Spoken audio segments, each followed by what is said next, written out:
In this video, what I'm going to talk about briefly is how we can avoid all the swing flaws and the swing patches that we all incur over the years of us trying to learn how to swing the golf club. Because primarily, guys, we all have swing flaws. The four major swing flaws that we have: slicing, hooking, hitting fat, hitting thin. Now, all those derive from swing patches that have crept up into our swing because we've never ever been told on a consistent basis to quit loading too much weight on your right side for right-hand golfers. So once we begin to load too much weight on our right side, now we set into motion what I call swing patches that lead to swing flaws. Because once you start loading on your trail side, now you got to start trying to fire your hips, shallow the club, try to square the club face of the ball. And that leads to what? That leads to slices, hooks, hitting fat, and hitting thin. So once you come to grips with the fact that maybe there could be a method, like here at 2.6, that enables you to bypass the swing patches, then you can bypass the swing flaws. Because real quick, guys, what leads us to getting too much weight on the trail side is when we set up over the ball, we want to try to get that club to parallel too quick. And what happens is when we set up over the ball, we have weight evenly distributed on both legs, where we should have a little bit more weight on that left leg, okay, to help us maintain space. But once we have weight evenly distributed on both legs, and then we want to try to get to parallel real quick, what that does is we snatch the club off the ball, and that begins to what? That begins to lead us too far to the inside, and then we start getting stuck, and now we've got too much weight on the trail side before we know it, on the right side, too much weight, and now we're going to have to try to correct all that on the way down. And it's the corrections on the way down that lead to the swing flaws and swing patches. So in this video, I'm going to briefly talk about how the 2.6 posture, okay, and primarily through the posture, the takeaway, okay, how that starts to eliminate the swing patches right away. So if we're over the ball, okay, we're over the ball here, and we got the right setup, we got a nice balanced setup. What we want to do is we want to take the club away, okay, as the club stays where? Out on the plane. We don't want to try to snatch the club to parallel, because getting to parallel is just a pass through.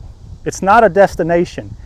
It's more important how we get to parallel than to getting to parallel itself. So as I'm over the ball and I move my club back and I stay out on the plane, I'm maintaining space all the way up until I pass through parallel. And what that does, that eliminates us trying to get there too quickly and getting too much weight transferred over to our right side. So basically, as you're moving the club back, the lower body and your centered body stays centered. It doesn't move.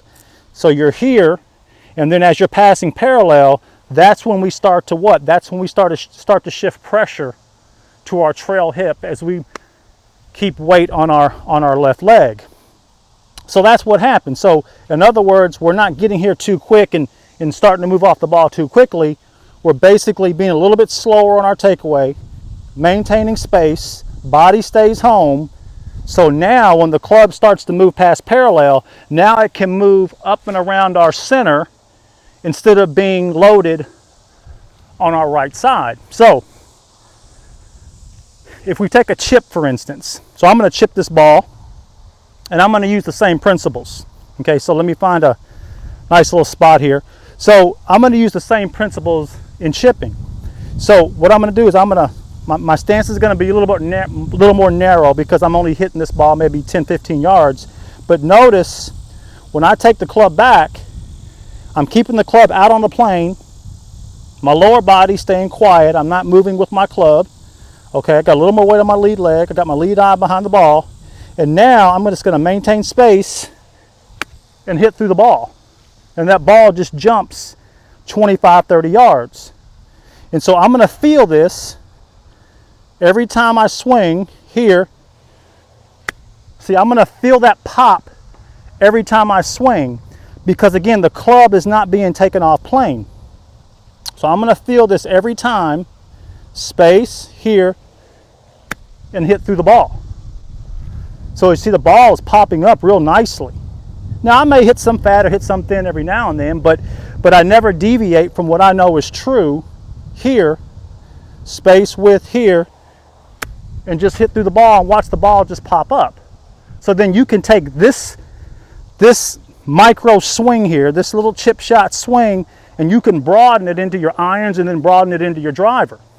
That's why I have a free workshop that you can join. Just click the link below, put your name and email address in the box below. It's free. 7-day workshop that takes you from A to Z in your golf swing using the 2-6 swing method. So click the link, join us. Your first lesson will be sent out right away as soon as you put your name and email address in the box. Okay? Terry here, 2-6 swing method. I will see you on the inside.